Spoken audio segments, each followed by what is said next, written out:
Surat police અને મનપા દ્વારા ગુનેગારોના ગેરકાયદે દબાણો પર બુલડોઝરની કાર્યવાહી હાથ ધરવામાં આવી રહી છે। લિંબાયતમાં માથાભારે વસીમ પાર્સલના ગેરકાયદે સામ્રાજ્ય પર ડિમોલેશન કરાયું હતું। ગુજરાત પોલીસ વડાના 100 કલાકના આદેશ બાદ હરકતમાં આવેલી પોલીસ એક્શન મોડમાં આવી ગઈ છે। રાજ્યના ગુનેગારોના ગેરકાયદેસર દબાણો દૂર કરવાની સાથે કાયદાકીય કાર્યવાહી કરવામાં આવી રહી છે। ત્યાં સુરતના લિંબાયત વિસ્તારમાં માથાભારે શખ્સ તરીકેની ઓળખ ધરાવતા વસીમ પાર્સલે સરકારી જમીન પર ગેરકાયદેસર બાંધકામને આજે લિંબાયત પોલીસ અને મનપા દ્વારા દૂર કરવાની કામગીરી હાથ ધરવામાં આવી હતી। ચુસ્ત પોલીસ બંદોબસ્ત સાથે મનપા દ્વારા ડિમોલેશનની કામગીરી કરવામાં આવી છે। કેમેરામેન હકીમ શેખ સાથે વસીમ હાસમીનો રિપોર્ટ, આઝાદ ન્યૂઝ, સુરત। જી સાહેબ, આજરોજ સુરત શહેરના લિંબાયત વિસ્તારમાં વસીમ પાર્સલ જે ઘણો નોટોરિયસ વ્યક્તિ છે, એના વિરુદ્ધ અનેકવિધ ગુનાઓ છે, લગભગ 25 જેટલા ગુનાઓ છે। એમાં એ પાસા પણ જઈ આવ્યો છે। આ ઉપરાંત એના ઉપર મારામારી, ચોરી, લૂંટ અનેક પ્રકારના ગુનાઓ છે। વધુમાં જોઈએ તો એ આ વિસ્તારમાં પોતાની ધાક જમાવવા માટે માંડવાળી કરવાની હંમેશા પ્રયાસ કરતો।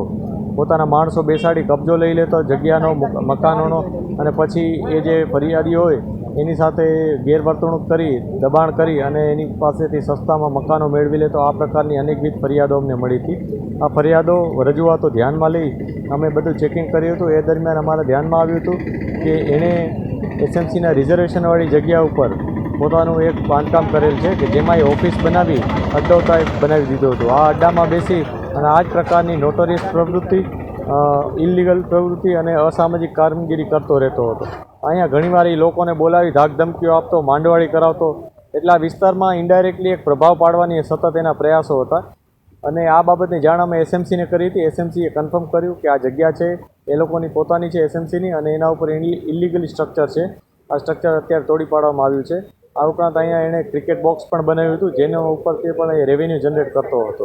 વધુમાં કબૂતરો પણ એણે પાળી રાખ્યા હતા। એ કબૂતરો પાળવાની કોઈ પરવાનગી નહીં હતી, કશું જ નહીં હતું, બધું ઇલીગલી અહીંયા બધું એનું કામકાજ ચાલતું હતું। આ બધી બાબત ઉપર અત્યારે કાર્યવાહી કરવામાં આવી છે। વસીમ પાર્સલ હાલ કઈ જગ્યા છે? વસીમ પાર્સલ હમણાં ભાગી ગયો છે। પોલીસ એની શોધખોળ કરી રહી છે। હમણાં જ એના વિરુદ્ધ જે ગુનાઓ નોંધાયા છે એના ઉપર પણ કાર્યવાહી થઈ છે। અનેકવિધ લોકોએ આવીને આ જ પ્રકારની રજૂઆતો કરી હતી, જે અનુસંધાને એના વિરુદ્ધ કાર્યવાહી કરવામાં આવી છે। ગુનેગારોને શું મેસેજ આપવાનો?